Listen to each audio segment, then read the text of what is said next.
Carmenitis florigera, splendor celi.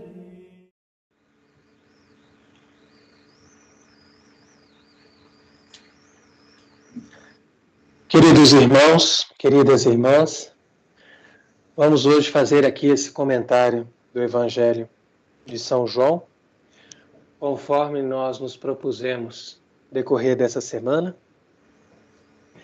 e também o comentário do Salmo que acompanha essa meditação.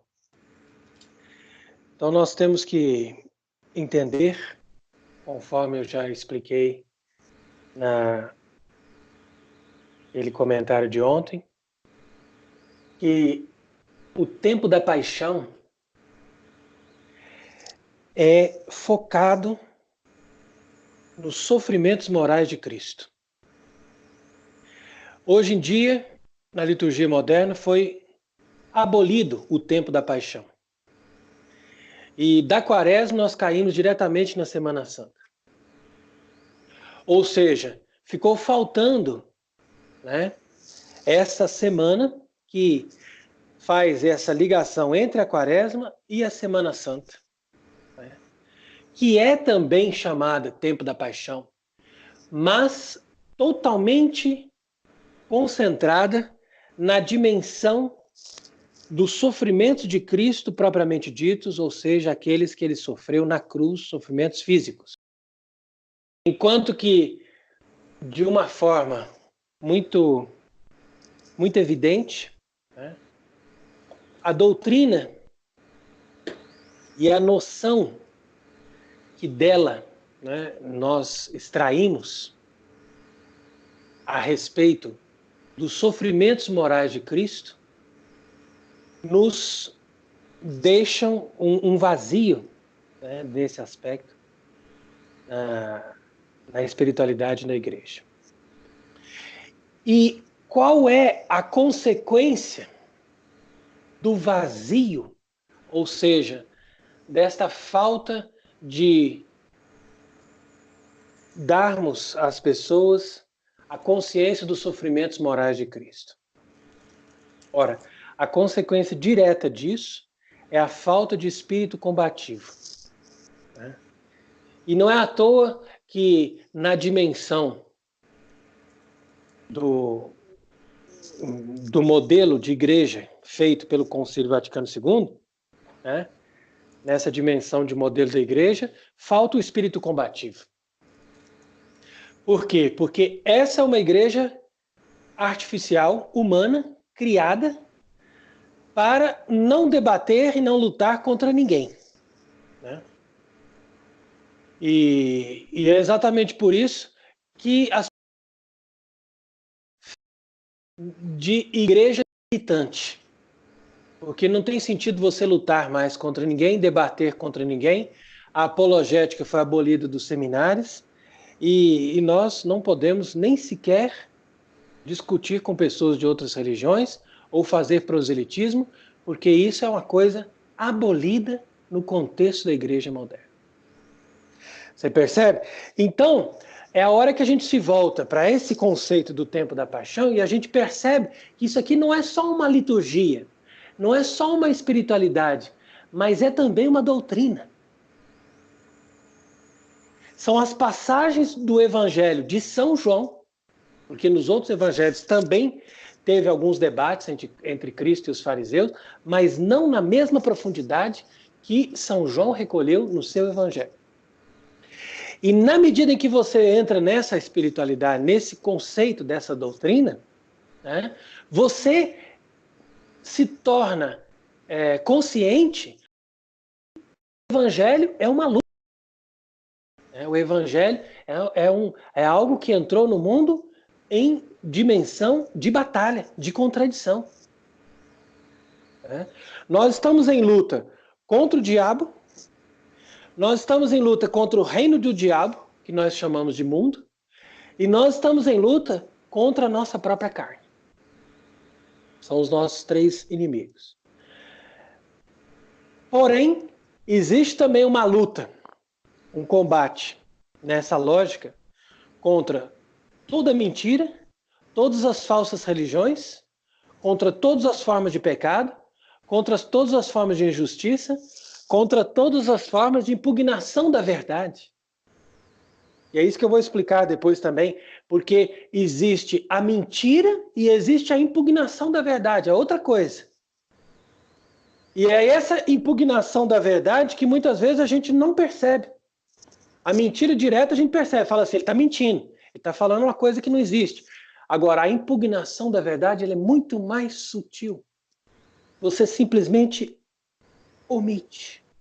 Você simplesmente diz, olha, não vamos falar disso aqui não. Vamos ficar quieto nisso aqui. E isso é grave. Isso aí provoca consequências muito graves. Muito graves. Né?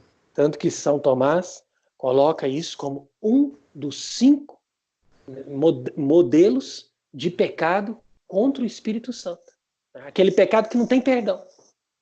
Então agora imagina, né, o nível de decadência que nós estamos. Então nós vamos agora meditar o Evangelho segundo São João, né, um texto que vem aqui nos nossos ritos, né, nos dias da Quaresma também, agora no domingo, foi uma passagem desse mesmo capítulo, né? E é interessante observar que essas passagens, especificamente aqui essa discussão de Cristo com os judeus, não estão presentes em nenhum dia do ano da liturgia moderna. Então, como que uma passagem do Evangelho pode ser simplesmente excluída da liturgia? Se eles têm leituras para cada dia do ano, imagine, você simplesmente pega quase um capítulo inteiro do Evangelho e diz, não, esse aqui não vai entrar. Né? E são essas passagens, como nós lemos no domingo, né? Que na liturgia antiga ainda está ali, né, presente no domingo da Paixão, e outras passagens que fazem parte dessas discussões, ou seja, no capítulo 5 e também aqui no capítulo 8. Então aqui nós já começamos a entender o que significa impugnação da verdade, impugnação do próprio Evangelho, porque as pessoas sabem que é na missa que as pessoas podem escutar o Evangelho, principalmente numa missa de domingo. Então você tirar um Evangelho tão importante de uma missa de domingo e nem sequer colocá-lo numa missa de semana é algo que dá para notar que existe uma intenção que não é boa. E agora, especificamente durante esses dias que as pessoas estão confinadas, né, por uma determinação do governo mundial, que não permite as pessoas saírem da rua por causa de um vírus aí que nem sequer está bem esclarecido, né? Então fica mais ainda uma ocasião propícia para as pessoas se darem conta do nível do combate que nós estamos vivendo. Né? Porque hoje nós nos tornamos escravos desse governo mundial completamente anticristo. Né? E eles, com certeza, propositalmente fizeram tudo isso para evitar que os cristãos tivessem a possibilidade de receber os sacramentos na Quaresma e especificamente agora na Semana Santa. Para eles está sendo pelo menos um deleite ver as igrejas fechadas. Para eles vai ser um deleite agora no domingo de Ramos, né? Ver aquilo tudo parado, tudo silencioso, tudo morto, e não escutar os gritos de triunfo, né? Os cantos de aclamação dizendo Hosana ao filho de Davi, bendito que vem em nome do Senhor, pois esses gritos nesse ano estarão calados, estarão surdos. Né? E que as pedras gritem, uma vez que nós não podemos aclamar o Senhor nas ruas por conta de um vírus completamente suspeito, né, que apareceu aí de repente entre nós. Então vocês percebem como nós estamos numa situação difícil. Daí a importância de aproveitar essa ocasião, né? A providência também nos dá ocasião para meditar, para estudar a nossa religião, né? Rezar e descobrir Por que de toda essa perseguição contra Deus e contra Cristo? Por que de toda essa perseguição contra a igreja? Por que que a Semana Santa foi impugnada no ano de 2020? Mesmo que a pessoa diga, mas os padres celebram sozinho, a missa vale igual. Sim, mas não é a mesma coisa que uma dimensão pública, né? Principalmente para esses governos que são totalmente preocupados, né? Eles estão com certeza felizes, né, de fazer com que na Itália, principalmente, onde está Roma, né, e em muitos outros países católicos, os cristãos não possam celebrar a Semana Santa, né, e não possam aclamar Cristo como verdadeiro Rei, Salvador e Redentor, né, o Messias, o Rei de Israel. Esse silêncio vai ser muito propício para que eles apresentem um outro rei, um outro Messias, um outro rei de Israel. E é nisso que as pessoas não conseguem sintonizar, porque tem muita gente, hoje em dia, nos meios de comunicação que são alternativos, como as redes sociais, YouTube, etc., que estão acordando, né, para essa chamada teoria da conspiração, para como que o mundo realmente é uma grande mentira, né? Mas não conseguem chegar até o verdadeiro, né, sentido daquilo que move, né, o mundo hoje em dia. Aquilo que está, o germe, aquilo que é o núcleo pensador de todos esses eventos, né? Então é importante a gente entender isso, que a briga é espiritual. E que lá, como finalidade, todos esses eventos estão simplesmente impugnando a religião cristã para chegar ao advento de um outro rei, de um outro Messias, de um outro Salvador de Israel. Então vejam aí, nós vamos, aproveitando essa ocasião, né, de recolhimento, de confinamento obrigatório, e devemos não somente meditar, rezar, mas aproveitar esse momento para a reforma dos nossos costumes. Isso é fundamental. Porque agora você não tem desculpa. Você está dentro de casa, você tem tempo para fazer a sua comida, você pode selecionar as coisas que você está vendo na televisão ou que você está vendo na internet. Você tem como organizar de novo a sua vida e a sua mente. E é nesse sentido que nós vamos também depois falar um pouco mais de uma encíclica aqui do Papa Leão XIII, que nós devemos perceber aí que se a quaresma, o tempo da paixão, não produz em nós a reforma dos costumes, a nossa Semana Santa é vã. A nossa Semana Santa é perdida. Então, valeu mais a pena você ficar em casa e perder todas as semanas as celebrações de Semana Santa do ponto de vista espiritual, né? Se pelo menos no fim de todo esse processo você tiver chegado a uma consciência do combate e a uma reforma da sua vida, dos seus costumes. Porque, de fato, não adianta absolutamente nada para um cristão participar piedosamente de todas as cerimônias de Semana Santa, desde o domingo de Ramos, e depois continuar vivendo a mesma vida miserável, né, de uma pessoa que nega a Cristo, que lá no domingo de Ramos grita Hosana ao filho de Davi, e que assim que termina tudo aquilo grita crucificam 365 dias por ano com a sua vida de pecado. Então isso aí é a mesma coisa que perder tempo.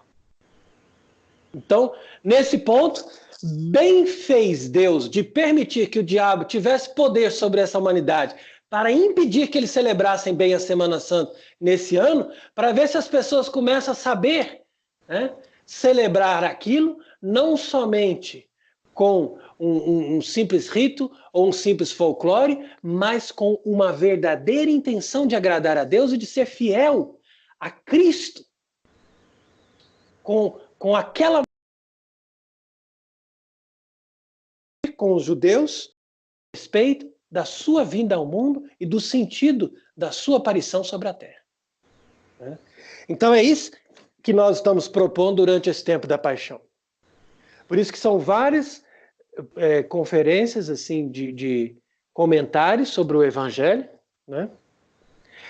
Para juntar ali todo o contexto do pensamento e relacionar o sofrimento moral que Cristo enfrentou ali, naquelas discussões, naqueles constrangimentos, naquelas humilhações, naquelas pessoas que negavam ele, né?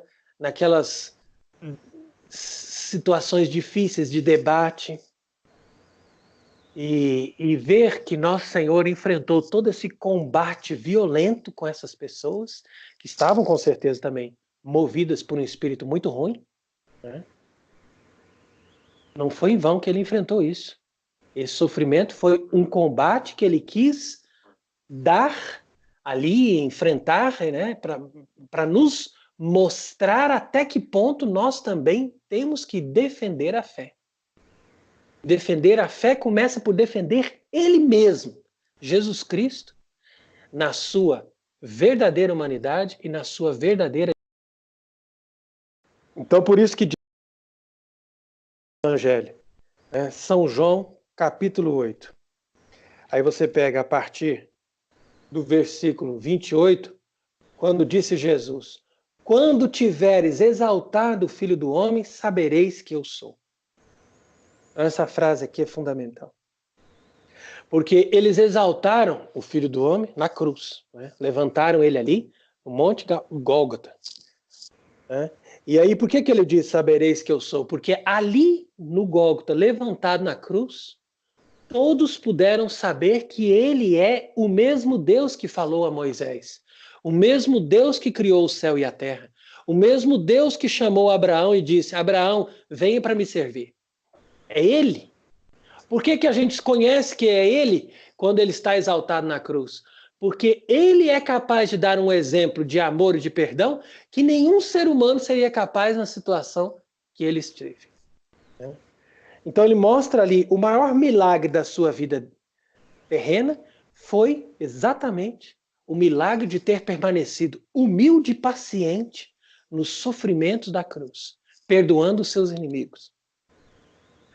Então ele diz depois, ó, e eu não faço nada por mim mesmo, mas assim como o Pai me ensinou, assim eu falo. E aquele que me enviou está comigo, e ele não me deixará sozinho. Porque eu faço aquilo que lhe agrada, e eu faço isso sempre. Então, desde que ele falou isso, muitos começaram a acreditar nele. Você vê que ali já tinha grande parte das pessoas que acreditavam em o Senhor. Então Jesus disse para esses judeus, se permaneceis na minha palavra, sereis meus discípulos e conhecereis a verdade e a verdade vos libertará. Então, por que a verdade nos liberta? Aqui fazemos um pequeno comentário. Porque nós podemos ser escravos de 3 mentiras que o demônio pode jogar sobre nós. A mentira sobre a nossa própria vida, a mentira sobre alguma coisa externa a nós, seja Deus ou seja o mundo, né? Qualquer uma dessas mentiras nos deixa escravo, porque através de uma mentira você vai ser mais facilmente dominado. E pode ser escravo, né, da mentira em relação a algum acontecimento. Ou seja, não somente em relação a alguma coisa que é ontologicamente, mas também alguma coisa que aconteceu ou deixou de acontecer. Então vamos partir dessa noção. Nós temos que conhecer a verdade sobre 3 coisas. Sobre a sua própria vida, você tem que saber a verdade. O que é bom, o que é ruim para a sua própria vida. Depois, você tem que saber a verdade sobre aquilo que é o que não é. Por exemplo, se Deus existe, se não existe. Se existe a vida eterna, se não existe. Então, são coisas que são por si mesmas. E você também tem que saber a verdade sobre eventos. Ah, será que isso aconteceu mesmo? Será que foi desse jeito mesmo? Então, isso aí é importante. Através desses três conceitos, dessas três dimensões de verdade, a pessoa pode se escravizar pelo demônio. Então, por isso que Jesus falou: se vós ouvirdes a minha palavra, sereis meus discípulos e conhecereis a verdade, e a verdade vos libertará. Então, isso daí se dá numa escala muito maior e muito mais completa do que simplesmente conhecer a verdade a respeito do Evangelho, né? Mas é conhecer a verdade integral, tal como ela é revelada por Deus para a sua igreja, que nós chamamos de Igreja Católica. Então veja aí como nosso Senhor vai... né? Os judeus responderam: nós somos semente de Abraão e nunca servimos ninguém. Como você pode dizer, seremos livres? E Jesus disse: eu, porém, vos digo, todo que faz pecado é escravo do pecado. E aquele que é escravo não permanece na casa para sempre, mas o filho permanece na casa para sempre. Portanto, se o filho vos libertar, sereis livres. Então veja como o raciocínio de Cristo é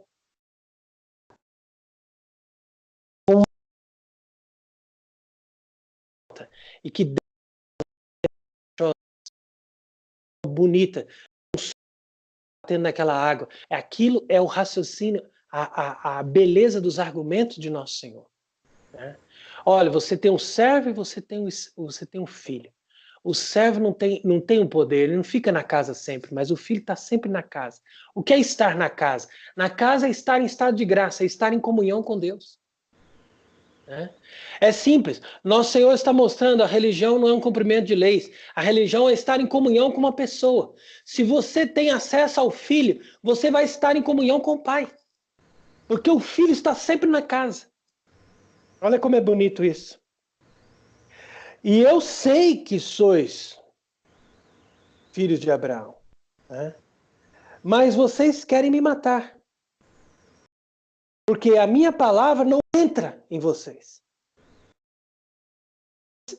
Aquilo que eu vi do meu pai, eu vos dou a conhecer. E vocês fazem aquilo que vocês viram do vosso pai. E aí, nessa hora, Jesus, né, de uma forma sutil, provocou eles. Porque ele falou vosso pai, mas não deixou bem claro quem era o pai deles. E é onde eles responderam: nosso pai é Abraão. Ok. Jesus então diz: mas se o vosso pai é Abraão, vocês deveriam fazer as obras de Abraão. Mas vocês querem me matar e Abraão não faria isso. Eu sou um homem que vos falei a verdade e vocês querem me matar, sendo que Abraão não faria isso. Vós, porém, fazeis as obras do vosso pai, insistindo isso. O vosso pai. O orgulho deles. Porque você quer fazer uma pessoa, né, orgulhosa ficar irada, é questionar as suas origens. E aí ele veio com toda a fúria, né? Um deles ali, que estava mais exaltado, falou: oh, nós não somos filhos da fornicação não, viu, rapaz? Nós temos um pai, nosso pai é Deus. Igual muitos hoje em dia se dizem: não, nós todos somos filhos de Deus. Ok, tá bom, você é filho de Deus? Em que sentido você é filho de Deus? Já começa por aí. Como que você pode dizer que você é filho de Deus? Então Jesus diz: se Deus fosse o vosso pai, vocês me amariam, porque eu saí de Deus e vim. Eu não vim de mim mesmo, mas Ele que me enviou. E por que vocês não entendem isso? Porque vocês não conseguem entender as minhas palavras. Mas o vosso pai é o diabo, nosso pai. Ele era homicida desde o princípio, e a verdade não permaneceu nele. Porque a verdade não está nele. Uma vez que ele fala a verdade, e ele fala a mentira, e fala daquilo que lhe é próprio. Porque ele é o pai da mentira. Então agora essa frase aí é realmente muito forte, né? De certa forma, muitas pessoas até poderiam justificar a postura da igreja atual de não querer nunca ler esse evangelho na liturgia. Porque você vai ler dizendo, olha, vocês são filhos do diabo. Né? Isso aí é muito forte para falar para as pessoas, inclusive vão ser acusados de antissemitismo e qualquer coisa assim. Mas que o evangelho é claro. Né? Jesus não está sendo antissemita, pelo contrário, muitos judeus estão acreditando nele e estão entrando para o lado dele. Né?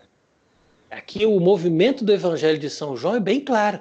Na medida em que Jesus vai se revelando, os judeus vão acreditando nele. Mas vai ficando uma massa, um certo grupo, né, que vai se obstinando cada vez mais no ódio contra ele. Esse ódio contra ele é movido pelo orgulho. E quem move a máquina do orgulho é o diabo. Então, por isso, nosso Senhor teve toda a razão de dizer que o pai deles é o diabo. Por quê? Porque eles se apegaram às obras, né, daquilo que o orgulho podia fazer em torno deles, né, se apegaram na estrutura em torno de uma religião, em torno de um nome, em torno de uma tradição, que quer que seja, né? Mas aquilo para eles se tornou mais importante do que se submeter a Deus. Então a estrutura externa da religião, para eles ficou mais do que se submeter a Deus. E muito mais difícil seria se submeter a um homem, né, que mesmo vendo os sinais que fazia, né, que provavam que ele era Deus, mas continuava sendo um homem. Né? Então, isso para eles também foi insuportável. Como era insuportável desde o princípio para Lúcifer se submeter à ideia da encarnação. Quando Deus explicou para os anjos, olha, o meu filho que vocês estão vendo aqui, que é o Senhor da terra, eu vou querer que ele se faça homem. Ele vai se humilhar e vai se fazer semelhante aos homens. Na mesma hora, Satanás deu grito e falou, eu não vou servir. É o grito de Jeremias 2. Eu não vou servir. E é interessante que, na medida em que você vai entendendo o que é um sofrimento moral, né? Sofrimento moral, muitas vezes, ele é muito pior do que um sofrimento físico. Você sofrer na alma, você ser impugnado, você ser humilhado, você ser excluído, você ser separado, você ser excomungado. Isso é muito difícil e Jesus sofreu tudo isso. São sofrimentos morais. E ali nessa passagem do livro de Jeremias também tem esse texto muito interessante que nós lemos na Semana Santa e fala isso, né? Mitamos linho em panemeios. Né? Quer dizer, coloquemos o lenho, coloquemos madeira no pão dele e erradiquemos a presença dele da terra dos vivos. Então, o que significa colocar madeira? Lenho significa a referência da cruz. Né? Então, é uma cruz no pão da pessoa. O pão da pessoa significa aquilo que faz a pessoa ter gosto de viver. E aí você vai lá e coloca lenho, ou seja, torna a vida da pessoa insuportável. Você faz a pessoa ter um sofrimento enorme de continuar vivendo por causa da sua perseguição, da sua oposição, do tanto que você humilha, do tanto que você magoa aquela pessoa. Isso chama-se sofrimento moral. E foi o que aconteceu ali no decorrer desses mistérios todos com Nosso Senhor. Então, continuando o Evangelho, ele vai a argumentar isso, né?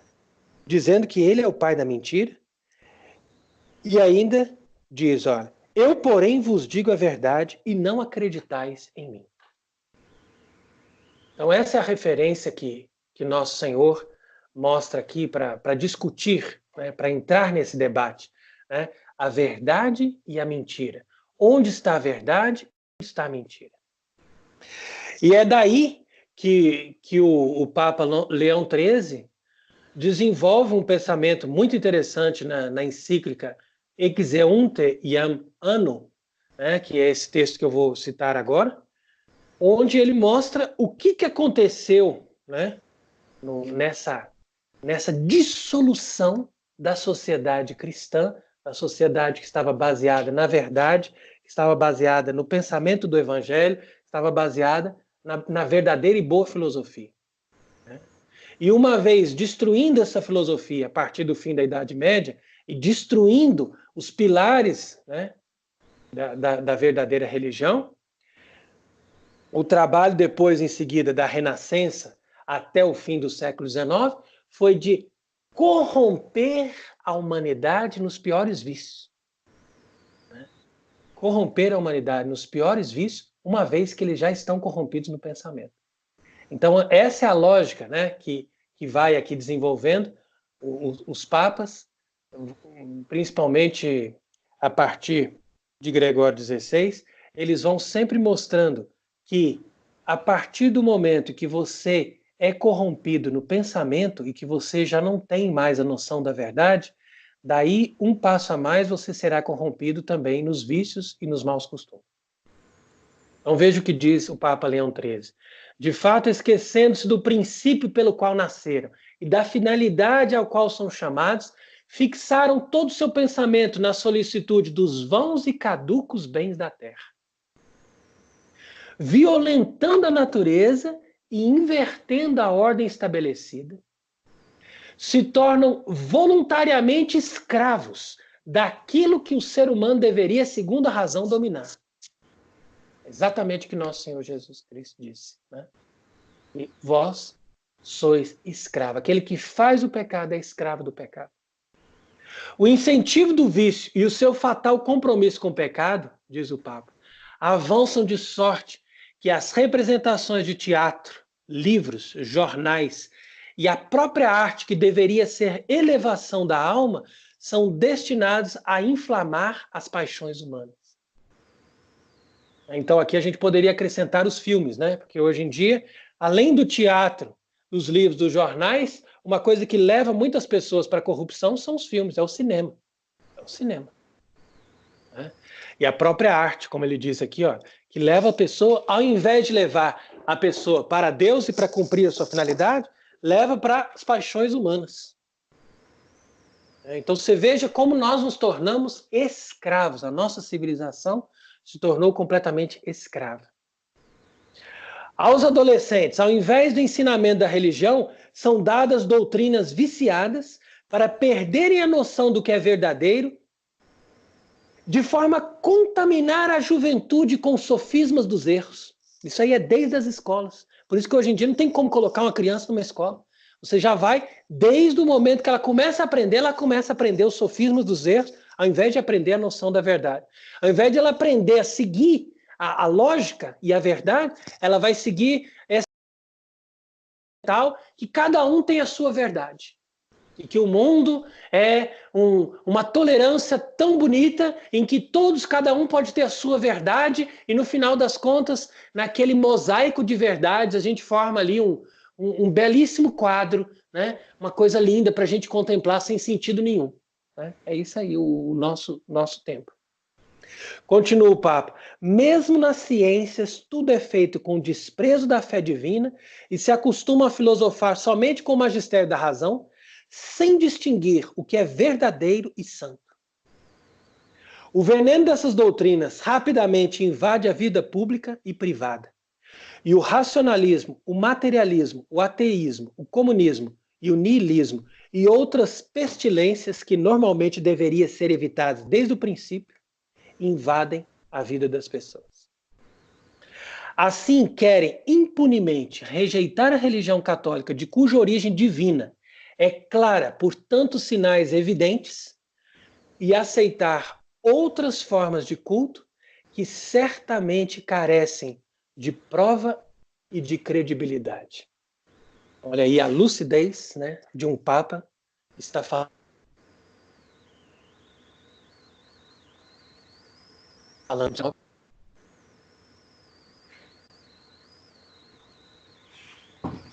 Então, dentro dessa conclusão, é que nós vamos aí perceber, como o Papa mesmo vai depois advertindo, né, que nós temos que ter uma atitude diante disso. Nós temos que ter um combate contra essa sociedade, né? E é nessa postura também que vem ali o Salmo 68, né, que é um salmo por excelência do conhecimento da paixão, como é também o caso do Salmo 21.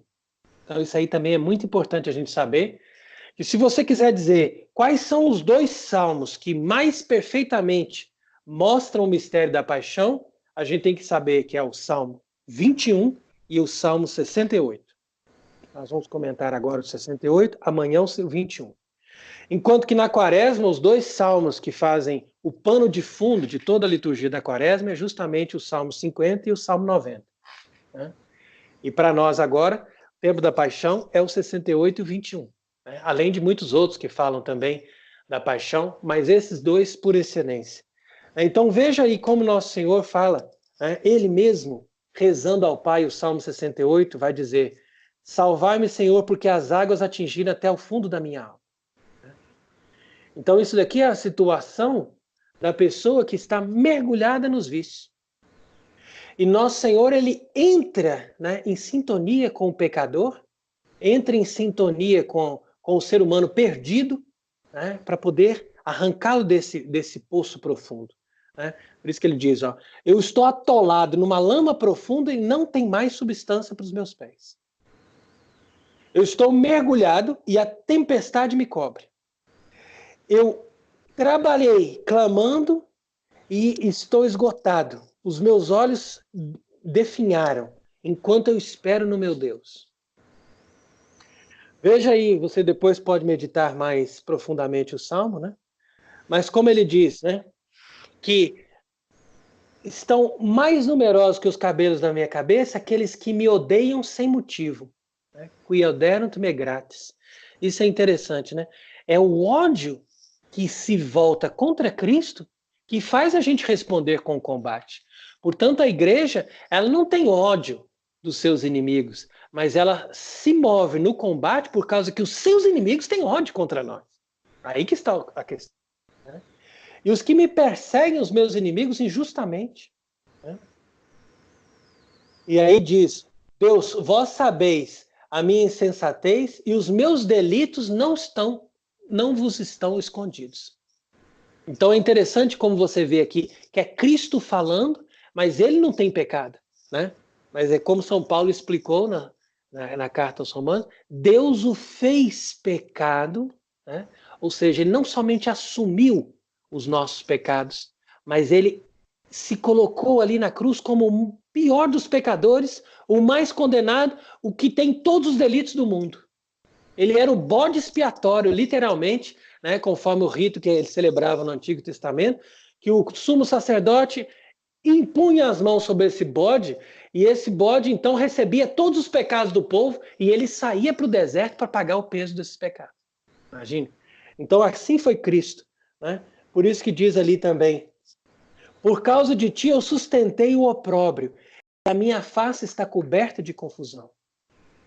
O opróbrio é essa vergonha, né? Ele passou essa vergonha, esse sofrimento moral, né? Violento, por causa que o zelo da vossa casa me consome, e o opróbrio daqueles que te ultrajaram caíram todos sobre mim. Né? Então ele vai dizendo o seu estado, né? A sua humilhação, o quanto ele era zombado por todos eles.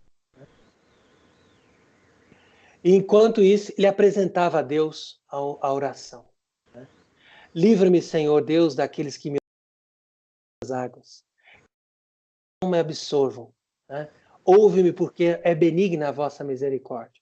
Não afaste a vossa face da vossa criança. É bonito isso, né? Do vosso puero. Puero tu é a vossa criança. Então ele fala para o pai, é como uma apelação para o pai, olha, não afaste a vossa face da vossa criança. Lembre que eu sou a vossa criança. Né? A pureza dele. Né? Mas, enquanto eu estou atribulado, vem rápido para me socorrer. Né? Vós conheceis os meus opróbrios, a minha confusão. Né? E na tua presença estão todos aqueles que me atribulam. Né? Eu experimentei no meu coração os impropérios e toda a miséria. Então, ali é o que diz respeito ao sofrimento moral. É lá no coração de Jesus que ele sofreu todo esse impropério, todo esse desgosto, todas essas traições, toda essa tristeza, toda essa miséria, né? Toda essa podridão da humanidade. Então, por isso ele vai dizer, né, eles deram para mim como bebida, né, o fel, e na minha sede eles me deram vinagre. Então, isso que se realizou literalmente na cruz, isso já era o desgosto, né? Porque normalmente você serve para uma visita importante um vinho delicioso. E ali eles deram para ele um fel. Eles deram para ele um vinagre. Né? Porque eles rejeitaram o seu Salvador. Rejeitaram aquele que veio com amor para lhes dar a salvação. Então você vai aprofundando no conhecimento do Salmo 68 e ele é impressionante. Né? E aí vai depois lançando as maldições, né, que caem sobre aqueles que fazem isso, né, que negam o nome de Deus. E entre essas maldições tem uma impressionante que vai dizer assim, ó, põe a iniquidade sobre eles, e que eles não entrem na vossa justiça. Ou seja, que eles não conheçam a verdade, que eles não tenham condição de fazer uma coisa boa, que a obra má se acrescente a mais obras más. Então é impressionante a noção dessa coisa, como a pessoa, quando ela nega a Deus, quando ela cai nessa cegueira, né? Então se lança sobre ela automaticamente essa maldição, que a cegueira dele seja cada vez maior, que as obras dele sejam cada vez piores e que ele não chegue no conhecimento da verdade. Essa é a própria atitude já de uma pessoa que já está definhada, né, no caminho do mal. E ele diz, eu, porém, sou pobre e dolorido. A tua salvação, meu Deus, venha ao meu socorro. Porque o meu sacrifício valerá muito mais do que o sacrifício dos novilhos e de touros. E todos os que são verdadeiramente pobres, né, de espírito, vão se alegrar. E eles vão cantar louvores a Deus. Por ver que Deus salvou Sião e edificou as cidades de Judá. Então, Sião e as cidades de Judá representam a nossa vida espiritual, a nossa eterna Jerusalém, que está no céu. Então, aqui, a projeção desse salmo, né, que você depois pode rezar com mais profundidade, né, ela se lança profundamente nessa perspectiva da paixão, mas, ao mesmo tempo, também na perspectiva daquilo que acontece hoje com o mundo e com a igreja, né? Que foi alertado pelos papas, principalmente esses papas do século XIX. E aí onde vem a exortação de Leão XIII, no fim desta encíclica, né, citando a carta aos Hebreus. Né? Ele vai citar a carta aos Hebreus, dizer, olha, corramos com perseverança o combate que nos é proposto, com o olhar fixo no autor e consumador da nossa fé, Jesus Cristo. Em vez do gozo que se lhe oferecera, ele suportou a cruz e está sentado à direita do trono de Deus. O gozo que se lhe oferecera foi o quê? De ser ali considerado simplesmente como uma personagem humana, como uma pessoa que tinha que receber honra e glória das pessoas, mas tinha que fazer, né, o jogo politicamente correto ali e aceitar o esquema deles. Né? Mas Cristo, ao invés disso, suportou a cruz. As contrariedades cheios a bater pelo vendo aí? Né? Isso é a passagem da carta aos Hebreus. Né? Então veja que nós estamos numa verdadeira luta, nós não podemos deixar esse combate. De um lado existe a verdade, de um lado existe a mentira. De um lado existe o verdadeiro Deus revelado no seu Filho Jesus Cristo. De outro lado existe o verdadeiro inimigo revelado na face sedutora e mentirosa do anticristo. E se você é um verdadeiro cristão, se você é um verdadeiro católico batizado, se você é alguém que assumiu no seu coração esse desejo de seguir o seu mestre, o autor e consumador da nossa fé, então não se deixe de cair pelo desânimo, como diz aí na carta aos Hebreus, citada pelo Papa, mas sejamos corajosos no combate da fé até o fim, nessa luta contra o inimigo, suportando não somente as dores físicas ocasionais, somente os sofrimentos morais, para, diante de humilhações, sofrimentos, excomunhões e qualquer tipo de artimanha do inimigo para nos derrotar, nós sejamos vitoriosos por aquele que sustentou o peso da cruz. Porque ele sabe o que é o peso da cruz. E ele, portanto, tem condição de nos dizer: sustenta pelo menos um pouco aquilo de que eu carreguei, que no fim você vai ser vitorioso junto comigo eternamente. Amém.